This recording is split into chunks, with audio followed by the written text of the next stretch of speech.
Halo semua, saya Feranda dari Universitas Cyber Asia. Dalam video presentasi ini saya akan membahas terkait bullwhip effect. Langsung mulai aja ya. Yang akan saya bahas di sini, yang pertama ada definisi rantai pasok dan komponen-komponennya. Lalu ada pengertian konsep bullwhip effect itu dalam rantai pasokan. Yang ketiga ada faktor penyebab, dan yang terakhir nanti bagaimana mengatasi atau mengurangi bullwhip effect itu dalam rantai pasokan. Untuk definisi dari supply chain, yaitu ada serangkaian dari proses bisnis dan informasi yang menyediakan produk atau jasa dari supplier ke perusahaan dan mendistribusikannya ke konsumen. Ada definisi lain juga tentang supply chain, yaitu adalah jaringan yang terdiri dari berbagai entitas yang bekerjasama untuk menghasilkan, mengolah, dan mendistribusikan produk atau layanan kepada konsumen akhir. Komponen-komponen dalam supply chain itu meliputi yang pertama ada supplier.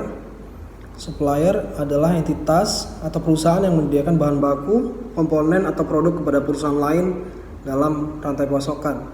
Yang kedua ada produsen, adalah perusahaan yang mengubah bahan baku tersebut menjadi produk jadi melalui proses produksi. Yang ketiga ada distributor. Distributor adalah perusahaan yang bertindak sebagai perantara antara produsen dan pengecer.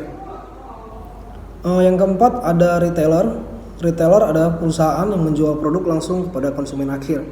Dan komponen terakhir ada customer atau pelanggan, bisa individu atau organisasi yang membeli dan menggunakan produk atau layanan yang disediakan oleh perusahaan dalam supply chain. Dalam supply chain ada fenomena bullwhip effect. Itu adalah fenomena di mana fluktuasi produksi atau pembelian dari pemasok dalam suatu perusahaan cenderung lebih besar daripada fluktuasi permintaannya. Bullwhip effect ini terjadi ketika perubahan kecil dalam permintaan konsumen menghasilkan perubahan yang lebih besar dalam produksi atau pembelian di sepanjang rantai pasokan.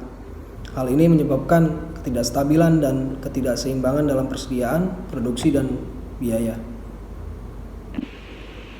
Lalu ada penyebab bullwhip effect. Untuk penyebab bullwhip effect ini yang pertama ada demand forecasting, yaitu peramalan permintaan.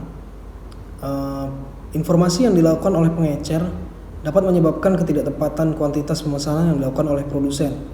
Kesalahan peramalan yang dilakukan oleh produsen akan berdampak pada terjadinya kesalahan pada jumlah produk yang harus diproduksi dan disediakan serta jumlah bahan baku yang harus dipesan dari supplier. Faktor penyebab yang kedua ada lead time atau tenggang waktu. Waktu pemenuhan pesanan yang terjadi dalam rantai pasokan menghasilkan keterlambatan dalam aliran informasi tentang perubahan permintaan yang pada gilirannya menyebabkan distorsi dan penyesuaian yang berlebihan dalam produksi di setiap tahap rantai pasok. Faktor yang ketiga ada order batching, yaitu ketika perusahaan mengumpulkan pesanan menjadi satu batch. Mereka tidak mendapatkan informasi yang akurat tentang permintaan pelanggan secara real time. Informasi tentang permintaan yang sebenarnya dan pola pembelian pelanggan tidak terlihat dengan jelas di sini. Akibatnya, perusahaan harus melakukan perkiraan dan memperkirakan jumlah persediaan yang diperlukan untuk memenuhi pesanan tersebut. Faktor keempat ada supply shortage, yaitu permintaan pelanggan untuk produk tertentu tiba-tiba meningkat secara signifikan melebihi jumlah persediaan yang ada, atau perusahaan kehabisan stok karena permintaan pelanggan yang tiba-tiba meningkat secara signifikan. Faktor kelima ada price fluctuation, yaitu ketika harga bahan baku seperti komponen elektronik naik tajam. Perusahaan produsen elektronik ini cenderung akan melakukan tindakan untuk mengantisipasi lonjakan harga tersebut dengan cara memesan lebih banyak bahan baku dari pemasok mereka. Untuk mengatasi distorsi informasi dan bullwhip effect dalam rantai pasok, perusahaan perlu mengadopsi beberapa strategi yang efektif. Pertama, perbaikan peramalan permintaan menjadi faktor kunci dalam mengatasi masalah ini. Dengan meningkatkan metode peramalan dan memanfaatkan data historis, tren pasar, dan informasi pelanggan, perusahaan dapat membuat peramalan yang lebih akurat. Penggunaan teknik peramalan yang lebih canggih seperti peramalan berbasis algoritma atau metode statistik juga membantu mengurangi distorsi informasi. Selain itu, implementasi teknologi informasi yang terintegrasi dan berbasis real time seperti electronic data interchange atau EDI, cloud computing, dan aplikasi berbasis web memungkinkan berbagi data secara efisien di seluruh rantai pasokan, meningkatkan visibilitas permintaan aktual, dan mengurangi kesalahan dalam proses informasi.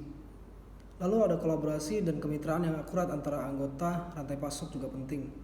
Karena dengan berkomunikasi dan berbagi informasi secara terbuka, perusahaan dapat mengambil keputusan bersama-sama dan mengurangi ketidaksesuaian rencana produksi dan persediaan.